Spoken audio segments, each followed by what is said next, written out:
സ്ത്രീ വിഷയം ഗണേഷ് കുമാർക്കെതിരെ ഭാര്യയാണ് അവസാനം ആരോപണം. ആ 5000 പേരുമായി ബന്ധമുണ്ട്, അവരുടെ കാമുകനാണെന്ന് പറഞ്ഞത് ഗണേഷ് കുമാർ ഇപ്പോഴും പിൻവലിച്ചിട്ടില്ല. ലോകമുണ്ടായ കാലം മുതലേ ഉണ്ടായിട്ടുള്ളതാണ്. കേരളത്തിൽ മാത്രമല്ല പഴയത്തുണ്ടായി. കനകം മൂലം കാമനി മൂലം എന്ന കലകം പലവിധം എന്നൊക്കെ വെള്ളം കേട്ടിട്ടില്ലേ? അമേരിക്കയുടെ പ്രസിഡന്റ് കേരളത്തിൽ പോലും ലൈംഗിക പ്രവർത്തനത്തിനോ എന്തോ ആവാനുള്ള സ്വാതന്ത്ര്യം. കേരള പിറവി മുതൽ ഇങ്ങോട്ട് എടുക്കുകയാണെങ്കിൽ എത്രയോ നേതാക്കന്മാർക്കെതിരെ ആരോപണം ഉണ്ടായി.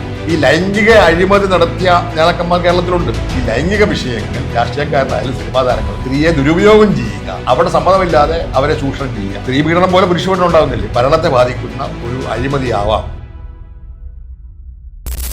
നമസ്കാരം സർ. സർ, നമ്മുടെ രാഷ്ട്രീയ സാഹചര്യങ്ങളൊക്കെ നോക്കുന്ന സമയത്ത് പൊതുവേ ഉണ്ടാവുന്ന ഒരു പ്രശ്നമാണ് പെണ്ണ് കേസ് എന്ന് പറയുന്നത്.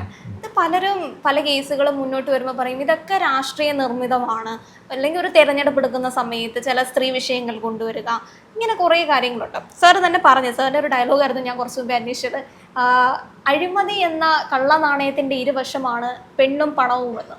അപ്പോൾ അത്തരത്തിലൊരു സാഹചര്യം ഈ അടുത്ത കാലത്ത് നോക്കുകയാണെങ്കിൽ തദ്ദേശ തെരഞ്ഞെടുപ്പിന് മുന്നോടിയായി നമ്മൾ കണ്ടൊരു പ്രധാന കേസായിരുന്നു രാഹുൽ മാങ്കൂട്ടം കേസ് എന്ന് പറയുന്നത്. അന്ന് നമ്മുടെ രാഷ്ട്രീയ കേരളം മുഴുവൻ ചർച്ച ചെയ്ത കേസാണ്. അതിനു മുൻപ് ഈ രണ്ടാം പിണറായി സർക്കാർ വരുന്ന സമയത്ത് ഹേമ കമ്മിറ്റി വന്നിട്ടുണ്ടായിരുന്നു. ഹേമ കമ്മിറ്റി റിപ്പോർട്ട് വന്നപ്പോൾ മുകേഷിനെ പറ്റിയിട്ടുള്ള സംസാര വിഷയമുണ്ടായിരുന്നു. അതിനുശേഷം രഞ്ജിത്തിൻ്റെ ആണെങ്കിൽ ഇപ്പോൾ നിയമസഭയുമായി അല്ലെങ്കിൽ അതുമായിട്ട് മുന്നോടിയായിട്ടും ആ ഒരു പേര് രഞ്ജിത്തുമായി ബന്ധപ്പെട്ട ഒരു അറസ്റ്റ് വരെ പോയിട്ടുണ്ട്. അതിനുശേഷം നിയമസഭയിൽ കണ്ട മറ്റൊരു പേരാണ് ഗണേഷ് കുമാറിൻ്റെ പേര്, അദ്ദേഹത്തിൻ്റെ പേര് വന്നിട്ടുണ്ടായിരുന്നു. പിന്നെ പലയിടങ്ങളിൽ നിന്നും കോൺഗ്രസിൻ്റെയും ഇടത് സഹയാത്രിക അങ്ങനെ ഒരുപാട് ആൾക്കാരുടെ പേരിൽ അങ്ങനത്തെ കേസുകളൊക്കെ വന്നിട്ടുണ്ട്. ഇതൊക്കെ വരുന്ന സമയത്ത് സാർ എങ്ങനെയാണ് അതിനെ ഒന്ന് കാണുന്നത്? അതായത് സ്ത്രീ വിഷയം എന്ന് പറയുന്ന അർത്ഥമില്ല, സ്ത്രീ പുരുഷ വിഷയം എന്ന് പറയുന്ന അർത്ഥം. സ്ത്രീ പുരുഷ ബന്ധങ്ങളുടെ അടിസ്ഥാനത്തിലുള്ള കാര്യങ്ങൾ ഇതൊക്കെ ലോകമുണ്ടായ കാലം മുതലേ ഉണ്ടായിട്ടുള്ളതാണ്. കനകം മൂലം കാമനി മൂലം എന്ന കലകം പലവിധം എന്നൊക്കെ വെള്ളം കേട്ടിട്ടില്ലേ? പഴയ രാജഭരണത്തിൽ തന്നെ സ്ത്രീയുടെ പേരിൽ എന്തെല്ലാം പ്രശ്നങ്ങൾ ഉണ്ടായിട്ടുണ്ട്. കാട്ടിൽ പോയപ്പോൾ സീതയെ രാവണൻ തട്ടിക്കൊണ്ടുപോയതാണ് ഒരു വലിയ പ്രശ്നമായി നമ്മുടെ പുരാണങ്ങളിലുള്ളത്. അപ്പോൾ അത്തരം പ്രശ്നങ്ങൾ രാഷ്ട്രീയ പ്രശ്നമായിട്ട് കേരളത്തിൽ മാത്രമല്ല പഴയത്തുണ്ടായി. അമേരിക്കയിൽ ഈ പറയുന്ന സ്ത്രീ വിഷയങ്ങളൊന്നും ഒരു വലിയ പ്രശ്നമൊന്നുമല്ല. ഒരിക്കലും നമ്മുടെ നായനാർ പറഞ്ഞു അവിടെ ബലാത്സംഗം പോലും ചായ കുടിക്കുന്ന പോലെയേ ഉള്ളൂ എന്നൊക്കെ പറഞ്ഞ് എതിർക്ക് ഞാൻ അതിനോട് യോജിക്കുകയല്ല. അവിടുത്തെ പ്രസിഡന്റ് ബ്ലിൽക്കിൻ്റെനും അവിടുത്തെ ഒരു പരിചാരികമായി നടത്തിയ ഒരിതിനെക്കുറിച്ചും പ്രശ്നം വന്നപ്പോൾ ബിൽ ക്ലിൻ്റൺ എന്ന് പറയുന്ന അമേരിക്കൻ പ്രസിഡന്റ് രാജിവെക്കേണ്ടി വന്നു. പക്ഷേ എന്തുകൊണ്ട് രാജിവെക്കേണ്ടി വന്നു? അതായത് അമേരിക്കയുടെ പ്രസിഡന്റ് അദ്ദേഹത്തിൻ്റെ കീഴിലുള്ള ഒരു പരിചാരികയുമായി ബന്ധമുണ്ടാക്കുന്നത് ശരിയല്ല, അത് അധാർമികമാണ്. എന്തുകൊണ്ടാണ് അത് പറഞ്ഞ കാരണം അത് ചിലപ്പോൾ ഭരണത്തെ ബാധിക്കുന്ന ഒരു അഴിമതിയാവാം, ലൈംഗിക അഴിമതിയാവാം എന്നുള്ളതാണ്. അപ്പോൾ വളരെ ഈ ലൈംഗിക വിഷയങ്ങളിൽ വ്യത്യസ്തമായ കാഴ്ചപ്പാടുള്ള അമേരിക്കൻ ജനത പോലും ആ വിഷയത്തിൽ ബെൽക്കറിനെതിരായി വന്നു, ഇല്ലേ? രാജിവെക്കേണ്ടി വന്നു. പക്ഷേ താഴേക്കടയിലാണെങ്കിലും ഇത്തരം സംഭവങ്ങളും വലിയ പ്രശ്നമുണ്ടോ? അവിടെ പ്രശ്നമുണ്ടോ? ഈ കേരളത്തിൽ പോലും മതങ്ങളുണ്ടാക്കിയ ചില സംവിധാനങ്ങളുണ്ട്.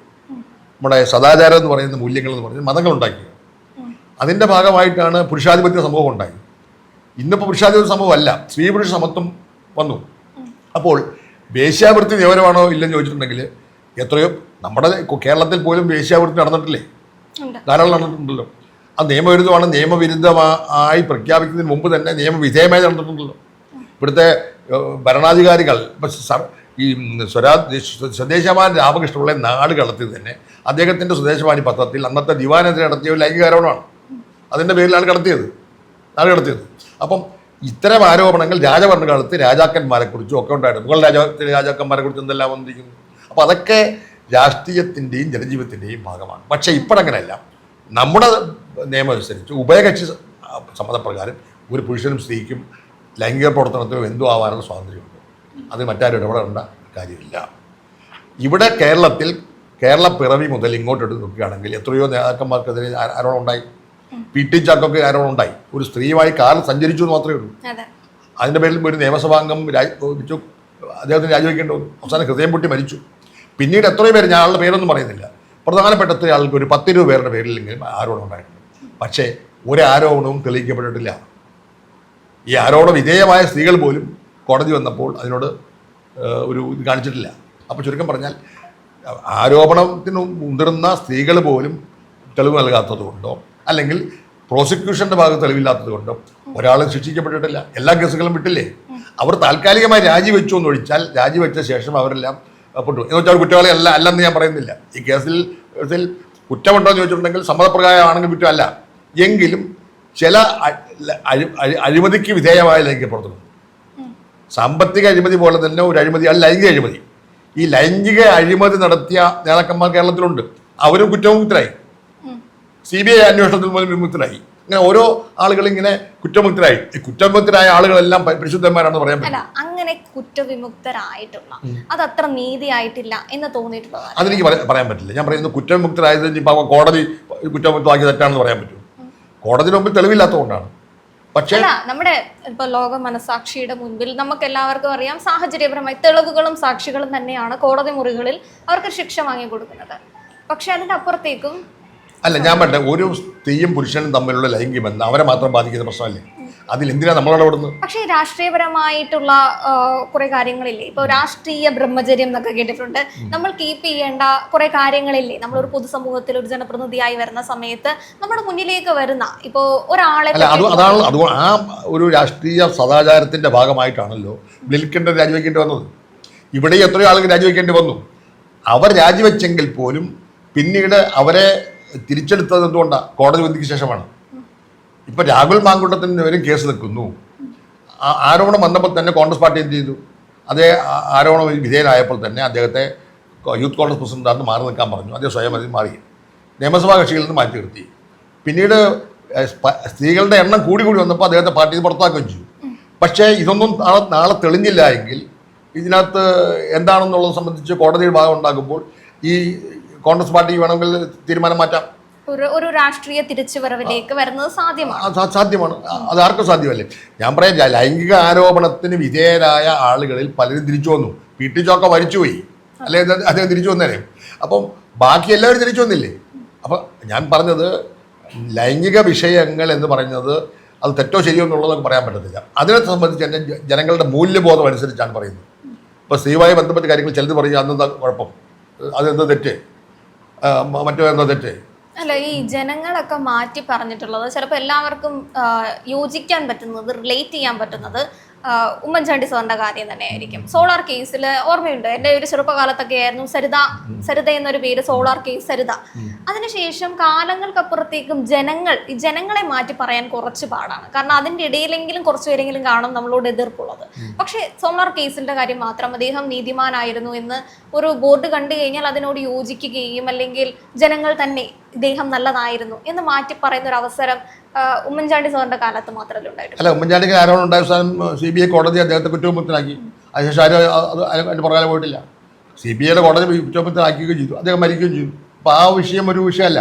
ഇപ്പൊ സരിത ജീവിച്ചിരിപ്പുണ്ട്, അതുപോലെ തന്നെ സ്വപ്ന സുരേഷ് ജീവിച്ചിരിപ്പുണ്ട്. അവരൊക്കെ ഉയർത്തിയ പ്രശ്നങ്ങൾ ഇവിടെ നിൽക്കുന്നെങ്കിൽ പോലും അതൊന്നും ഇപ്പോൾ രാഷ്ട്രീയ വിഷയമല്ല.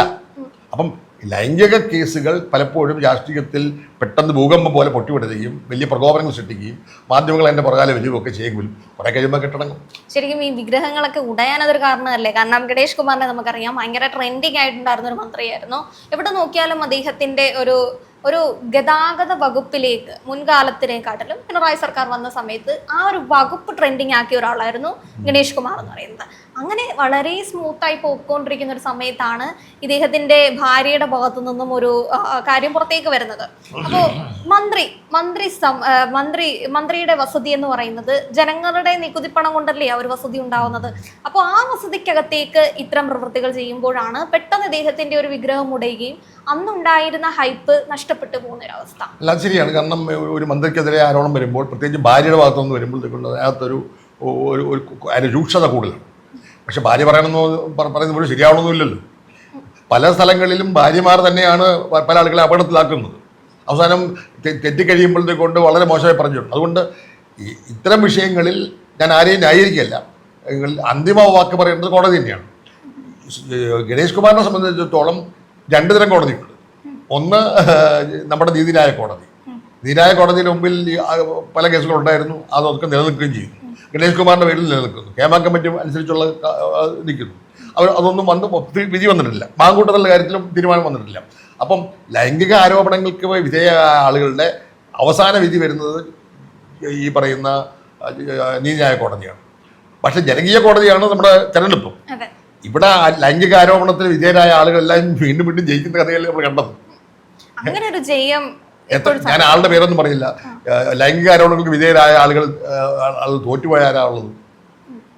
പക്ഷേ തോൽവി ഭയം കൊണ്ട് മാറ്റി നിർത്തിയിട്ടുണ്ടല്ലോ. മുകേഷിനെ മാറ്റി നിർത്തിയില്ലേ? അല്ല, മുകേഷ് 2 ടേം കഴിഞ്ഞു. 2 ടേം കഴിഞ്ഞ മുകേഷിനെ മാറ്റാൻ അവരുടെ പാർട്ടിയുടെ തീരുമാനമാണ്. പിന്നെ അവർ എക്സെപ്ഷൻ കൊടുക്കുകയാണ് ബാക്കിയുള്ളവർക്ക് ചെയ്തത്. മുകേഷിനെ മാറ്റിയെന്നുള്ളത് അത് ഇതിന്റെ പേരിൽ മുകേഷിനെ മാറ്റി നിർത്തിയെന്ന് പറയാൻ പറ്റില്ല. ഞാൻ പറഞ്ഞത്, ഞാൻ ആരെയും ലൈംഗിക വൃത്തിയിൽ ഏർപ്പെടുന്ന ആളുകളെ ഞാൻ ന്യായീകരിക്കുകയല്ല. പക്ഷേ ഒരാൾ കുറ്റവിമുക്തനായ ആള് കോടതി വിധിയാണ് പ്രധാനം. ജനകീയ കോടതി വിധി എഴുതിയെന്ന് വെച്ച് നമ്മൾ അയാൾ കുറ്റവാളിയാണെന്ന് അല്ലെന്ന് പറയാൻ പറ്റില്ല. ഇപ്പം ഗണേഷ് കുമാർ തന്നെ ഈ ആരോപണം ഉണ്ടായ സമയത്ത് കഴിഞ്ഞ 10-20 വർഷത്തിനിടയിൽ അദ്ദേഹം എല്ലാ തെരഞ്ഞെടുപ്പും ജയിച്ചില്ലേ? എല്ലാ തെരഞ്ഞെടുപ്പിലും അദ്ദേഹത്തിന് പോലും പ്രധാന പ്രശ്നം ഉണ്ടായിരുന്നല്ലോ. ഇപ്പം തെരഞ്ഞെടുപ്പിൽ ജയിക്കുമോ ഇല്ലെന്ന് നമുക്ക് അറിയാറായിട്ടില്ല. അത് വരാൻ പോകുന്നേ. അപ്പോൾ കോടതി വിധിയും ജനകീയ കോടതി വിധിയും രണ്ടാണ്. അപ്പം ഞാൻ ഈ ലൈംഗിക വിഷയങ്ങളിൽ ആരെയും കുറ്റവാളിയാക്കാൻ എനിക്ക് ആഗ്രഹമില്ല. കാരണം എന്താ, അത് കെട്ടിച്ചമച്ചതാവാം, ചിലപ്പം യാഥാർത്ഥ്യമാകാം. പക്ഷേ ഒരു സ്ത്രീയെ ബലാത്സംഗം ചെയ്തു, പീഡിപ്പിച്ചു, അല്ലെങ്കിൽ അത് സ്ത്രീ സുരക്ഷയുടെയും വലിയ പ്രശ്നമാണ്. അത് ക്രിമിനൽ കുറ്റമാണ്. അത്തരം ക്രിമിനൽ കുറ്റങ്ങൾക്ക് വിധേയമായിട്ടുള്ള സ്ത്രീകളുണ്ടെങ്കിൽ അവർക്ക് പരിരക്ഷ കൊടുക്കേണ്ട ഉത്തരവാദിത്വം രാഷ്ട്രീയ നേതൃത്വത്തിനും പാർട്ടിക്കും എല്ലാവർക്കും ഉണ്ട്. അത്തരം പരിരക്ഷ കൊടുക്കാൻ രാഷ്ട്രീയ നേതാക്കന്മാരിൽ നിന്നോ രാഷ്ട്രീയ പ്രവർത്തകരിൽ നിന്നോ കൊടുക്കാൻ അവരുടെ പാർട്ടികളും അതോടൊപ്പം തന്നെ നീതിന്യായ കോടതിയും തയ്യാറാവണം. അപ്പോൾ ഈ രാഷ്ട്രീയ കക്ഷികൾക്ക് ബോധ്യപ്പെടുന്ന ആൾക്കാരെ രാഷ്ട്രീയത്തിൽ നിന്ന് മാറ്റി നിർത്തുക എന്ന് പറയുന്ന ഒരു ധാർമ്മികത രാഷ്ട്രീയ പാർട്ടികൾ പാലിക്കുന്നതും നല്ലതല്ലേ? ഇപ്പൊ CPM പോലെ പാർട്ടി കോടതിയൊന്നും കോൺഗ്രസിനില്ല.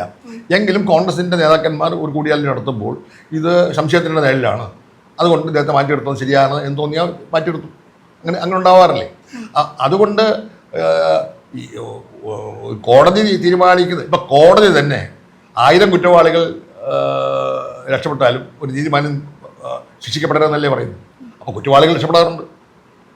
നീതിമാന്മാർ പോലും ചിലപ്പോഴും കുറ്റവാളികൾ ആവാറുമുണ്ട്. അങ്ങനെ ചരിത്രമുണ്ടായിട്ടുണ്ട്. അപ്പം നമുക്ക് ഇപ്പോഴത്തെ ഭരണവ്യവസ്ഥയിൽ നമുക്ക് വിശ്വസിക്കാവുന്ന സാധനം കോടതി തന്നെയാണ്. ആ കോടതി പൂർണ്ണ ശതമാനം വിശ്വസനീയമാണോ ഇല്ലയോ എന്നുള്ള വേറെ പ്രശ്നം. പാർട്ടികളെ സംബന്ധിച്ചോളം പാർട്ടിയുടെ പൊതു നിലനിൽപ്പ് ആശ്രയിച്ച് ഉള്ള കാര്യങ്ങൾ മാത്രമേ ആവശ്യമില്ല. ഈ ഒരു ആരോപണം വരുമ്പോൾ അത് പാർട്ടിക്ക് ഗുണകരമാണോ ദോഷകരമാണോ എന്ന് മാത്രമേ ചിന്തിക്കൂ. അങ്ങനെയാണ് പല തീരുമാനങ്ങൾ എത്തുന്നത്. അപ്പം അത് മനസ്സിലാക്കി ആളോട് പറയും രാജിവെക്കണം, മാറി നിൽക്കണം എന്ന് പറയും. അങ്ങനെ കുറെ ആളുകൾ രാജിവെച്ചിട്ടുണ്ടല്ലോ. അല്ല, ഇപ്പോ എന്തായാലും ഇപ്പൊ ലൈം ലൈറ്റിൽ നിൽക്കുന്നത് ഗണേഷ് കുമാറാണ്. ആ ഒരു അദ്ദേഹത്തിന്റെ ജയസാധ്യത എങ്ങനെയായിരിക്കും നമുക്ക് പ്രവചിക്കാൻ പറ്റില്ല. പക്ഷെ അതിൻ്റെ അപ്പുറത്തേക്കും ഈ തെരഞ്ഞെടുപ്പ് റിസൾട്ട് വരുമ്പോൾ ഗണേഷ് കുമാർ തോൽക്കുകയാണെങ്കിൽ ഒരു രാഷ്ട്രീയപരമായി ഒരു മാറ്റി നിർത്തൽ ഉണ്ടാവാൻ സാധ്യതയുണ്ട്. ഗണേഷ് കുമാർക്കെതിരെ ഭാര്യയാണ് അവസാനം ആരോപണം ഉന്നയിച്ചത്. ആദ്യ ഭാര്യ ഡൈവേഴ്സ് ചെയ്തു പോയി. അത് കഴിഞ്ഞ ശേഷം ഈ ഭാര്യ ആരോപണം ഉന്നയിച്ച സമയത്ത് തന്നെ പറഞ്ഞത് 5000 ആളുകളോട് ബന്ധമുണ്ടെന്നാണ് ഗണേഷ് കുമാർ പറഞ്ഞത്. അത് അദ്ദേഹത്തെ നിശ്ചയിച്ചിട്ടുമില്ല. പക്ഷെ ഭാര്യ നിശ്ചയിച്ചത്. ഭാര്യ 2 ദിവസം കഴിയുമ്പോഴത്തേക്കൊണ്ട് ഗണേഷ് കുമാറിനെതിരെയുള്ള ആരോപണം പിൻവലിച്ച് ഗണേശിനെ അനുകൂലമായ ഒരു നിലപാട് സ്വീകരിക്കുന്ന കാഴ്ചയാണ് ഇപ്പോൾ കണ്ടത്. ഇനി ഗണേഷ് കുമാർ സ്വീകരിച്ചതാണോ ഇനി മുഖ്യമന്ത്രി സ്വീകരിച്ചതാണോ എന്ന് എനിക്കറിയത്തില്ല. എന്തായിരുന്നാലും ആരോപണം ഉന്നയിച്ച ഭാര്യ പിന്മാറി. ഇപ്പം യഥാർത്ഥത്തിൽ ഗണേശിനെതിരെ ആരോപണം ഇല്ല. ആകെ ഒരു വിഷമം ഭാര്യയുടെ ഭാഗത്തുള്ളത് 5000 പേരുണ്ടെന്ന് പറഞ്ഞതിലാണ്, അല്ലേ? ആ 5000 പേരുമായി ബന്ധമുണ്ട്, അവരുടെ കാമുകനാണെന്ന് പറഞ്ഞത് ഗണേഷ് കുമാർ ഇപ്പോഴും പിൻവലിച്ചിട്ടില്ല. അത് സത്യമാണ്, അല്ലേ? അദ്ദേഹം പിന്നീട് ഇതിനെപ്പറ്റി പറഞ്ഞിട്ടുണ്ടായിരുന്നു, അതൊരു പ്രാസത്തിന് പറഞ്ഞതാണ്, എനിക്ക് ഇത്ര അല്ലെങ്കിൽ അങ്ങനെ ഒരു രീതിയിൽ പറഞ്ഞതാണ്. അങ്ങനെ 5000 ഞാൻ പറഞ്ഞ അങ്ങനെ ചില നമ്മുടെ മഹാനടന്മാർ വല്ലതും പറഞ്ഞിട്ടില്ലേ? ഇല്ലേ? അവർ നമ്മൾ കുറ്റവാളിയാക്കിയിട്ടില്ലല്ലോ. ഇല്ലല്ലോ നമ്മൾ കണ്ടതല്ലേ. അപ്പം അതുകൊണ്ട് ഈ ലൈംഗിക വിഷയങ്ങൾ രാഷ്ട്രീയക്കാരനായാലും സിനിമാ താരങ്ങളും അവരുടെ സ്വകാര്യ പ്രശ്നമാണ്. അവരുടെ അടുത്തേക്ക് ഒരു സ്ത്രീ വന്നാൽ ആ സ്ത്രീയുമായി ബന്ധപ്പെടുന്നതിൽ നിയമപരമായി തെറ്റില്ല. പക്ഷേ അവർ സ്ത്രീയെ ദുരുപയോഗം ചെയ്യുക, അല്ലെങ്കിൽ അവിടെ സമ്മതമില്ലാതെ അവരെ ചൂഷണം ചെയ്യുക, അങ്ങനെ വന്നാൽ മാത്രമേ അവിടെ പ്രശ്നമുള്ളൂ. അതിൽ സത്യം. അപ്പോൾ ആ ഒരു സ്ത്രീയുടെ പരാതി വന്നു കഴിഞ്ഞാൽ അത് പ്രശ്നമാണ്. പരാതി പരിശോധിക്കാൻ ഉത്തരവാദിത്വം ഇപ്പോൾ സ്ത്രീയെ സംബന്ധിച്ചിടത്തോളം പരാതി കൊടുത്താൽ ഇപ്പോൾ നമ്മുടെ നീതിന്യായ വ്യവസ്ഥ അനുസരിച്ച് പരാതി പരിശോധിക്കേണ്ട ഉത്തരവാദിത്വം കോടതിക്കുണ്ട്, പോലീസിനുണ്ട്. അതിന് പ്രഥമ ദൃഷ്ട്യാ കേസുണ്ടെങ്കിൽ മാത്രമല്ലേ FIR ഉണ്ട്. അല്ലേ, ഇപ്പൊ അങ്ങനെ ഒരു കേസ് വന്നു, ജെനുവിനാണ്, അങ്ങനെ ഇരിക്കാം. അപ്പോൾ അത് അപ്പുറത്തുള്ള രാഷ്ട്രീയ കക്ഷികൾ ഉപയോഗിക്കുന്ന ഒരു രീതിയില്ലേ? അല്ല, ഇപ്പൊ ഞാൻ ഒരു വേറെ പ്രശ്നം പറഞ്ഞിട്ടുണ്ടെങ്കിൽ സ്ത്രീ പീഡനം പോലെ പുരുഷ പീഡനം ഉണ്ടാകുന്നില്ലേ? ഒരു സ്ത്രീ നിലച്ചിറങ്ങിയാൽ ഏറ്റവും നല്ല സംശുദ്ധമായി ജീവിക്കുന്ന ഒരു രാഷ്ട്രീയ നേതാവിനെയോ ഒരു ആളെയോ അപകീർത്തിപ്പെടുത്താൻ പറ്റുമല്ലോ. പക്ഷേ ആ ആളുടെ എത്ര ദിവസം കുടുങ്ങും അതിന് പറയാൻ. അങ്ങനെ എത്ര സംഭവങ്ങൾ കേരളത്തിലുണ്ട്. അപ്പോൾ നമ്മൾ ഒരാൾക്ക് ആരോപണമുണ്ടായി എന്ന് വെച്ച് ആരോപണ വിധേയനായ പുരുഷൻ തെറ്റുകാരനാണെന്ന് നമുക്ക് വിധി കൽപ്പിക്കാൻ പറ്റില്ല. അപ്പോൾ അതിൻ്റെ ഇത്തരം കാര്യങ്ങളിൽ നീതിന്യായ വ്യവസ്ഥയിലും പോലും ചില പഴുതുകളും പാകപ്പുകളും കിടക്കുന്നുണ്ട്. അപ്പോൾ ഇത്തരത്തിൽ ഇപ്പോൾ മാറ്റി നിർത്തിയിരിക്കുന്ന പലരും ഒരു തിരിച്ചുവരവിന് സാധ്യതയുണ്ട്. അത് എപ്പോഴും അങ്ങനെ ആയിരുന്നല്ലോ. ഞാൻ പറഞ്ഞ ലൈംഗിക വിഷയങ്ങളിൽ മാറ്റി നിർത്തപ്പെട്ട മഹാഭൂരിപക്ഷവും തിരിച്ചു വന്നു, വീണ്ടും അധികാരത്തിൽ വന്നു. ആ ഒരു ഭൂരിപക്ഷം തിരിച്ചു വരാന് ഇവർക്ക് രാഷ്ട്രീയപരമായി ഒരു ജനങ്ങളുടെ ഇടയിൽ ഒരു പിന്തുണ കൂടെ ഒരു സ്വാധീനമാവുന്നുണ്ടോ? അത് പറയാൻ പറ്റില്ല. കാരണം കേരളത്തിലൊരു മന്ത്രിക്കെതിരെ ആരോപണം ഉണ്ടായാൽ കേരളത്തിലെ ജനങ്ങളല്ലോ അയാൾക്കെതിരെ വിധി എഴുതുന്നത് ആ നിയോജകമണ്ഡലത്തിലല്ലേ. നിയോജകമണ്ഡലം ജനങ്ങൾക്കിടയിൽ അദ്ദേഹത്തോട് അതിൻ്റെ പേരിൽ അതൃപ്തിയില്ലെങ്കിൽ അത് ജയിക്കും. അപ്പം അതുകൊണ്ട് അത് ഒരു നിയോജകമണ്ഡലത്തിൽ ജയിച്ചാൽ കേരളത്തിൻ്റെ മുഴുവൻ മനസ്സങ്ങനെയാണെന്ന് പറയാൻ പറ്റില്ല. പക്ഷേ എനിക്ക് പറയാനുള്ളത് രാഷ്ട്രീയ പ്രവർത്തകന്മാർ അവർ സ്വയം ഒരു നിയന്ത്രണം നടത്താൻ ബാധ്യസ്ഥരാണ്. നമ്മൾ ദൈവഭയം എന്നൊക്കെ പറയുന്നത് ദൈവം ഉണ്ടോ ഇല്ലോ എന്നുള്ള വേറെ പ്രശ്നം. ദൈവഭയം എന്നൊക്കെ പറയുന്നത് ഒരു അച്ചടക്കം, അതായത് തിന്മ ചെയ്യാൻ പാടില്ല, സത്യം ചെയ്യണം, കള്ളം പറയരുത് എന്നൊക്കെ പറയുന്ന ഒരു നീതിന്യായ വ്യവസ്ഥയുണ്ടല്ലോ. ക്രൈസ്തവ സഭയുടെ 10 കൽപ്പനകൾ പാലിക്കണം, അതിനകത്ത് കള്ളസാക്ഷി പറയരുത്, വ്യഭിചാരം ചെയ്യരുതെന്നൊക്കെ പറയുന്ന ഒരു നീതിബോധം മതങ്ങളുണ്ടാക്കിയിട്ടുണ്ട്. അതുപോലെ തന്നെ ഒരു നീതിബോധം രാഷ്ട്രീയ പ്രവർത്തകർ ഉണ്ടാകണം. അതുകൊണ്ട് ആരും ഈ പറയുന്ന ലൈംഗിക വിഷയങ്ങളിലും അഴിമതി വിഷയങ്ങളിലും പങ്കെടുക്കാതെ സംശുദ്ധ ജീവൻ നയിക്കാൻ രാഷ്ട്രീയ നേതാക്കന്മാർ തയ്യാറാവേണ്ടതാണ് എന്നാണ് ഇത്രയും നാളത്തെ ദീർഘകാല അനുഭവത്തിൽ എനിക്ക് പറയാനുള്ളത്. അതേപോലൊപ്പം തന്നെ ഈ ഗണേഷ് കുമാറിന്റെ വിഷയം വന്നപ്പോൾ അദ്ദേഹത്തിന്റെ ഭാര്യയുടെ വിഷയം മാത്രമല്ല ചർച്ച ചെയ്യപ്പെട്ടത്. പണ്ടത്തെ ആ ഒരു സോളാർ കേസും കൂടെ ഇവിടെ സംസാര വിഷയമായിരുന്നു. അന്ന് ഈ സോളാർ കേസിൽ ഗണേഷ് കുമാർ പാർട്ടിയെ അല്ലെങ്കിൽ അദ്ദേഹത്തെ ചതിച്ചിരുന്നു എന്ന് വിശ്വസിക്കുന്നുണ്ടോ? അത് എനിക്കറിയില്ല. ഞാൻ ആ വിഷയത്തെക്കുറിച്ച് അറിയാത്ത കാര്യത്തെക്കുറിച്ച് എങ്ങനെ പറയും? അറിയാത്ത കാര്യത്തെക്കുറിച്ച് എനിക്ക് പറയാൻ പറ്റില്ലല്ലോ. സരിത ഉന്നയിച്ച ആരോപണങ്ങൾ TV കണ്ടതായിട്ട് അറിയാം. അത് കഴിഞ്ഞ് അല്ല ശിവരാജൻ കമ്മീഷനുണ്ട്. അപ്പം സരിത പറഞ്ഞതിനപ്പുറം ഒന്നും എനിക്കറിയില്ല. ഇനി സരിത പറഞ്ഞത് ശരിയാണോ തെറ്റാണോ എന്നുള്ളത് പല കാര്യങ്ങളും തെളിവില്ലാത്തത് കൊണ്ട് പിന്നീട് നമ്മളത് കണ്ടിട്ടുള്ളത് പാർട്ടി വിട്ടുപോയിട്ടുള്ള എന്ന് വെച്ചാൽ ഗണേഷ് കുമാർ പിന്നെ CPM-ലേക്കാണല്ലോ വന്നിട്ടുള്ളത്. അപ്പോൾ ആ പാർട്ടിയിൽ വിട്ടുപോയിട്ടുള്ള ആൾക്കാർ പിന്നീട് പറയുന്നത് കേട്ടിട്ടുണ്ട്, ഇതേപോലെ അന്ന് ഇത് രാഷ്ട്രീയപരമായി ഉപയോഗിക്കാൻ ഗണേഷ് കുമാർ സഹായിച്ചിരുന്നു എന്നുള്ളത്. ഞാൻ എൻ്റെ ഒരു നിലപാട് പറയാം. ഈ ലൈംഗിക ആരോപണങ്ങൾക്ക് വിധേയരായ ആളുകൾ ഞങ്ങളുണ്ടായിട്ടുണ്ട്. അതിൽ ആരെങ്കിലും അതിനകത്ത് ആരോപണ വിധേയരായ ആളുകൾ തെറ്റ് ചെയ്തോ ഇല്ലയോ എന്ന് പറയാൻ ഞാൻ ആളല്ല, ആരും പറയത്തുമില്ല. അതുപോലെ തന്നെ തിരിച്ചും ഈ സ്ത്രീകളെ സംബന്ധിച്ചിടത്തോളം അവർ പറയുന്നത് ശരിയാണോ എന്ന് ചോദിച്ചിട്ടുണ്ടെങ്കിൽ അതും വിശ്വസനീയമല്ല. അപ്പോൾ നമ്മളെ സംബന്ധിച്ചിടത്തോളം കോടതി ഒരാളെ വിമുക്തനാക്കിയാൽ അയാൾ വിമുക്തനാണെന്ന് കരുതുക, അത്രയേ ഉള്ളൂ.